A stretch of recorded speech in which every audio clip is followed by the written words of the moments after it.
नमस्कार. बुलेटिन 13 न्यूजमध्ये आपले स्वागत आहे. बुलेटिनच्या बातमीपत्रात महत्त्वाच्या घडामोडी आपण पाहत आहोत. काल तुमच्या विरोधकांची सभा झाली. सभेमध्ये अनेक आरोप प्रत्यारोप करण्यात आले. येवला नगर परिषद सार्वत्रिक निवडणुका 2025 शिवसेना पक्षाच्या वतीने शिवसेनेचे अधिकृत उमेदवार जे नगराध्यक्षपदासाठी या ठिकाणी निवडणूक लढत आहे, आदरणीय रुपेश लक्ष्मण दराडे, आणि त्याचप्रमाणे 26 या जागेवरती शिवसेना व मित्रपक्ष असे 26 जागांवरती सर्व नगरसेवक त्या ठिकाणी उमेदवारी करतात. निवडणुकीचा हा अंतिम टप्पा आहे. उद्या मतदान त्या ठिकाणी होणार आहे आणि निवडणुकीच्या किंवा प्रचाराच्या पूर्वसंध्येला, ज्या तिथं प्रचार संपणार आहे त्याच्या पूर्वसंध्येला त्या ठिकाणी विरोधकांची सभा झाली आणि विरोधकांनी नको ते बुडाचे आरोप या ठिकाणी दराडे परिवारावरती केले. मला आपल्या माध्यमातून इतकं सांगायचं आहे की दराडे परिवाराची प्रगती ही विरोधकाला त्या ठिकाणी सहन होत नाही आणि राहिला प्रश्न निवडणुकीचा, तर त्यांच्या पायाखालची वाळू सरकली आहे आणि म्हणून नको ते आरोप त्या ठिकाणी केल्या जातात. मला सांगा, कायदा हा सर्वांसाठी सारखा असतो. कायद्याच्या पलीकडे कोणी नाही. मग तो किती मोठा असला आणि त्यांनी नियमबाह्य जर काम त्या ठिकाणी केलं तर त्याला शिक्षा नक्कीच मिळते. स्वतः साहेब देखील या ठिकाणी ज्या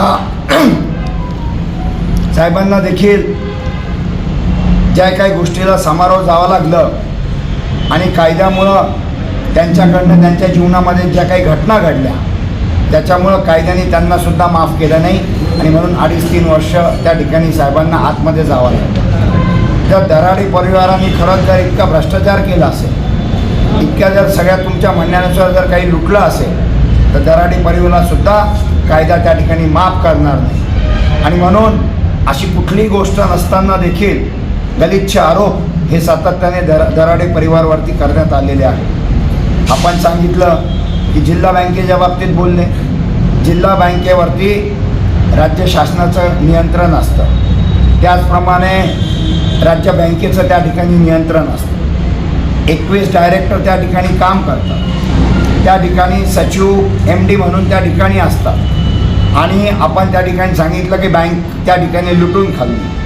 मला तुमच्या माध्यमातून एवढं सांगायचं आहे की त्या NDCC बँकेमध्ये दराडे परिवाराचं एकही प्रकरण नाही. एक प्रकरण तुम्ही दाखवा का दराडे परिवाराने त्या बँकेतून लोन घेतलं.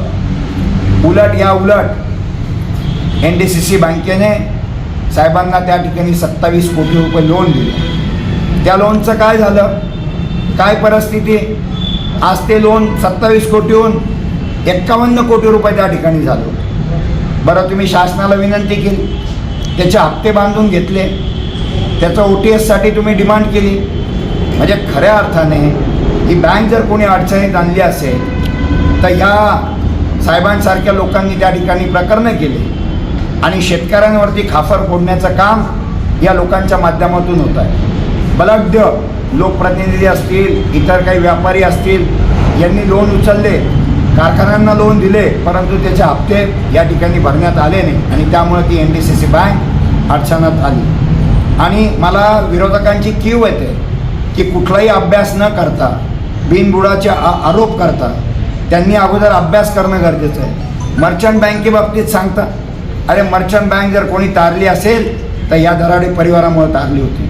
करोडो रुपयाचा पगार हा मर्चंट बँकमधून त्या ठिकाणी आमच्या शिक्षकांचा होत होता, परंतु यांच्या कामकाजामुळं ती बँक त्या ठिकाणी डबघाईला आली. दराडे तर काही चेअरमन म्हणून बसले नव्हते, दराडे काही स्वतः डायरेक्टर म्हणून नव्हते, परंतु बँक कशी चालावी यांना जमलं नाही आणि दराडे परिवाराचं तर खातं तिथून गेलं. परंतु मी तुम्हाला खात्रीने सांगतो, एकही व्यापाऱ्याचं अकाउंट त्या बँकेमध्ये राहिलेलं नाही. कारण यांनी विश्वास गमावला आहे. आज सगळ्या व्यापाऱ्यांचे खाते HDFC, ICICI, SBI बँकमध्ये गेले. मग ही विश्वासार्हता गमावली कोणामुळं? का गमावली? आणि म्हणून कुठल्याही बिनबुडाचे आरोप करण्यात तथ्य नाही. तुम्ही बँकेविषयी पण अभ्यास करा. कारखान्याच्या बाबतीत तुम्ही सांगितलं, अहो एखाद्याची 1 इंच जमीन जरी घेतली ना, अलीकडच्या काळात तो उपोषणाला बसतो, अलीकडच्या काळात तो जातो आणि त्या ठिकाणी फिर्याद नोंदी करतो. एवढं सोपं जग वाटलं का तुम्हाला? एवढे बुद्धू लोक वाटले का तुम्हाला? जी बाबा की ज्या लोकांनी जमिनी, दराड्यांनी जमिनी लुटल्या, जमिनी घेतल्या आणि कंपाऊंड केले, असं भाष्य करता. मला तुम्हाला सांगायचं आहे, जे काही दराडेने केलं आहे ते कष्टाने केलं आहे, मेहनतीने केलं आहे. शून्यातून दराडे परिवार त्या ठिकाणी आज जे काही झालेलं आहे ते दराडे परिवारांनी कष्ट करून जे काही कमवलं आहे. आणि म्हणून काही लोकांना सहन होत नाही आहे, काही लोकांना दराडे परिवाराची प्रगती सहन होत नाही आहे. मला सांगा, मी माध्यमाला या ठिकाणी विचारतो, तुम्ही जर एखादी कोणाची जर 1 इंच जरी जागा जर घेतली तर तुम्हाला लोक सोडतील का? अहो ताबडतोब त्या ठिकाणी अर्ज पाठी करतील. एवढंच काय, तुमच्याकडे येतील ना आमची तक्रार घेऊन, तुमच्याकडे येतील की दराडेंनी फसवलं. अशी एक तक्रार या जिल्ह्यात, या तालुक्यात आणि या महाराष्ट्रात दाखवून द्यावं कोणी की आम्हाला दराडे परिवाराने फसवलं किंवा दराडे परिवारामुळं आम्हाला त्रास झाला. अहो तुमची तर प्रचाराची पातळी इतकी घसरली का त्याच्यावरून तुमची मानसिकता आणि तुमची विचारधारा काय हे यातून दिसतंय.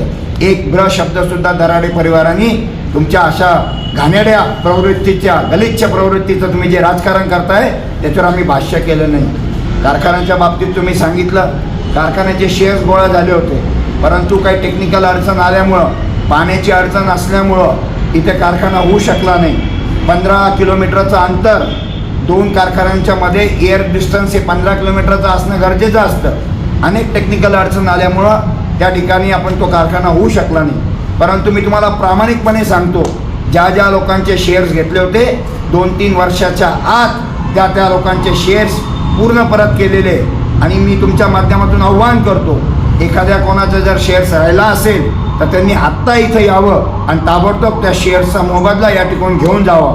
आणि म्हणून सारखं ज्यावेळेस निवडणुका आल्या का दराड्यांचं कारखान्याचं काढण्यात येतं, दराड्याच्या NDCC बँकेचं काढण्यात येतं, मर्चंट बँकचं काढण्यात येतं आणि दराड्यांबद्दल समाजामध्ये प्रतिमा मलिन करण्याचं काम या ठिकाणी सातत्याने करण्यात येतं.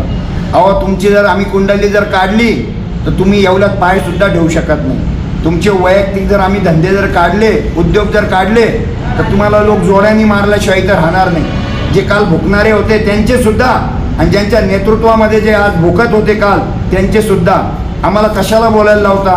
तुम्ही कुठे बसता, कोणते तुमचे अड्डे, तुम्ही कुठे जाता, तुम्ही काय धंदे करता, काय काय केले, कुठे कुठे तुमच्यामुळे लोकांना ॲबॉर्शन करावं लागले, लोकांना जीव द्यावा लागला, आत्महत्या करावं लागली. कशाला बोलायला लावता? सर्टिफिकेट दाखवून मी तुम्हाला तुमच्यामुळे काय ॲबॉर्शन झाल्याचे कशाला बोलायला लावता? आणि जे काल भुकत होते भाडोत्री कुत्रे, त्यांची लायकी काय आम्हाला माहिती आहे, काय लायकी आहे त्यांची. आणि काही कारण नसताना, अभ्यास न करताना, हां मी कॉमन जनतेने जर कोणी म्हटलं ना मी मान्य करेन, पण हे भाडोत्री लोक तिथे, पगारी लोक, दलाली लोक, एजंट लोक तिथे येतात आणि बोलतात. आणि म्हणून मला आपल्याला कळकळीची विनंती, या एवढ्या शहराच्या नागरिकांना कळकळीची विनंती, कुठल्याही भूलथाप्याला त्या ठिकाणी बळी पडू नका. मी तुम्हाला सांगतो, कुणाल दराडे फाउंडेशनच्या माध्यमातून गेल्या 5 वर्षापासून अतिशय सुंदर काम त्या ठिकाणी चालू आहे. आमदार बंधूंच्या माध्यमातून या एवढ्या शहरामध्ये 70% रस्ते चालू आहे. बरं तुम्हाला जर डिबेट करायचं आहे तर बोलवा ठेकेदार, बोलवा अधिकारी, बोलवा प्रमा, या सगळ्या गोष्टी बोलवा आणि तिथे बघा तुम्हाला सगळ्यात जास्त रस्ते जर कोणाचे चालू असतील या एवढ्या शहरामध्ये तर ते आमदार बंधूंचे चालू आहे. आणि विधान परिषदेचा आमदार असताना देखील इतका निधी आणणं, मी तो महाराष्ट्राच्या नकाशावरती एकमेव आमदार असतील जो विधान परिषदेत असताना एवढा निधी या तालुक्यासाठी, या शहरासाठी आला. अनेक कॉलनींमध्ये गार्डन केले, अनेक कॉलनींमध्ये गटार त्या ठिकाणी केल्या, अनेक कॉलनींमध्ये त्या ठिकाणी सुशोभीकरण केलं. बसस्टँड यांच्या डोळ्यात जसे का कोणी मिरची घातलेली. अहो ते छोटंसं बसस्टँड होतं, आपण त्याचे 3 कंपार्टमेंट वाढवले. आज जे बसस्टँड तुम्हाला दिसतंय ते कोणाची देण आहे? आमदार साहेबांच्या माध्यमातून ते बसस्टँड झालं. अशा अनेक कामं झाले. या उलट तुम्ही 2004ला सांगितलं होतं का मला येवल्यामध्ये संधी द्या, मी येवल्या शहरामध्ये पाणी आणेल. मला सांगा, येवल्यामध्ये रोज पाणी येतं आहे का हो? आजही 4-4 दिवसांनी पाणी येतं. उलट 2004 पूर्वी तर आम्हाला 2 दिवसात मिळायचं. तुम्ही आल्यापासून 4 दिवसांनी पाणी मिळतं. बरं, पाणी मिळतं तर मिळतं आहे, पाण्याचं तर क्वालिटी काय? हां, जणू काय ड्रेनेजचा पाईप त्या पिण्याच्या पाण्याला जॉईंट केला आहे की काय, इतकं गढूळ पाणी येतं. आणि तुम्हाला माझ्या बोलण्यावर जर विश्वास पटत नसेल तर तुम्ही सर्वसाधारण जनतेची प्रतिक्रिया घ्या. ते तुम्हाला निश्चित माझ्या माता माऊली तुम्हाला त्या ठिकाणी सांगतील.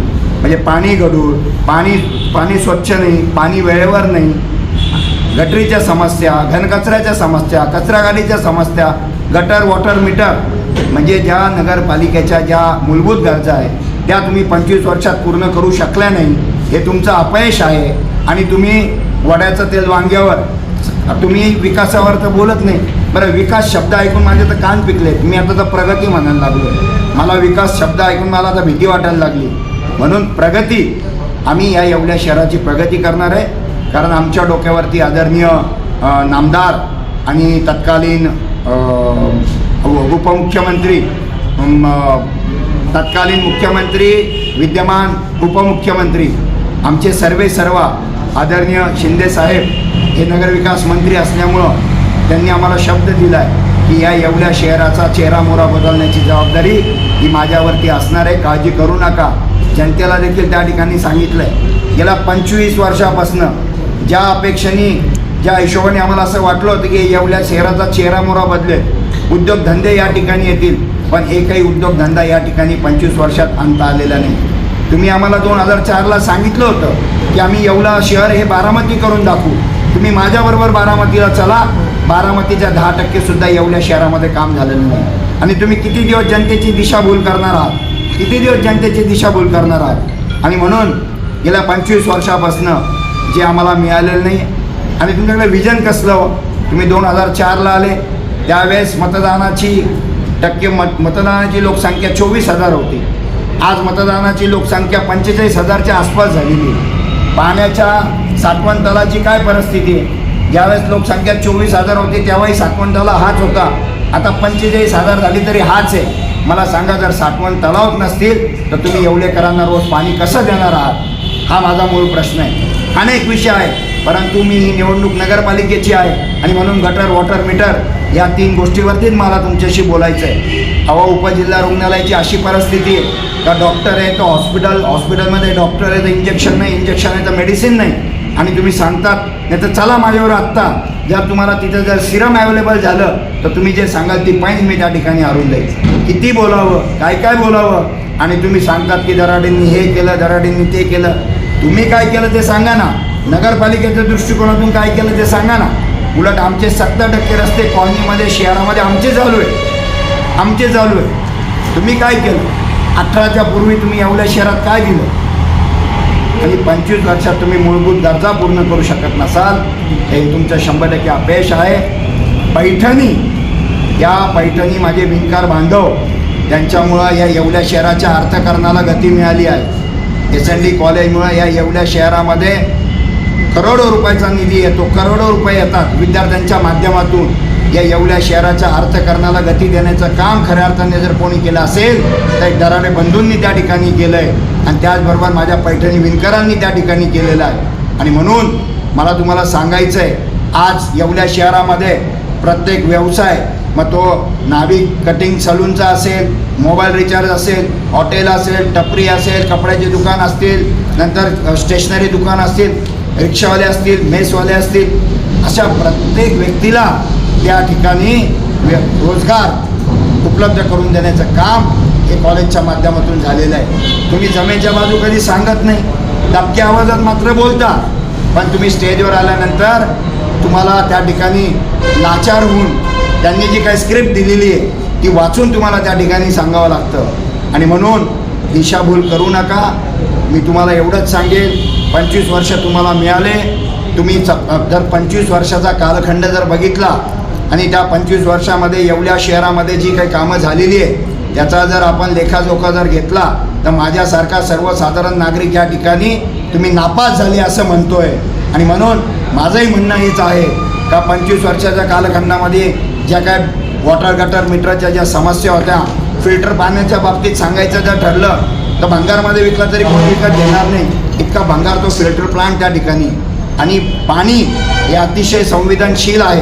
त्या पाण्याच्या वॉटर सप्लाय डिपार्टमेंटला गेल्या 3 वर्षापासून इंजिनियरसुद्धा नाही आहे. आम्ही मागे हा प्रश्न उचलला तर ते अर्धवट भेजाचे ते सांगता का सुतवणे नाही का तिथं. अरे बाबा, सुतवणे हा कोणत्या डिपार्टमेंटचा इंजिनियर आहे? आम्ही वॉटर सप्लाय इंजिनियरची गोष्ट करतो आहे. याच्याही पलीकडे जाऊन यांच्या नेतृत्वामध्ये ती नगरपालिका इतकी भ्रष्ट झालेली आहे.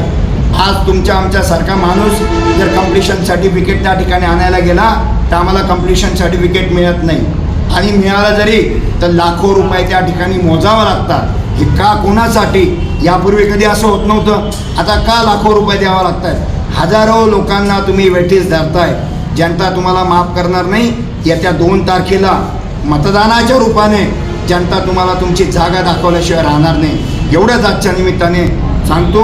बोलण्यासारखं खूप काही आहे, परंतु जशी जशी वेळ येईल तुम्हाला प्रत्येकाला त्या ठिकाणी उत्तर दिलं जाईल. मी आपल्या माध्यमातून माझ्या जनतेला या ठिकाणी विनंती करतो की तुम्ही 25 वर्ष त्यांना संधी दिली, एक 5 वर्ष आम्हाला संधी द्या.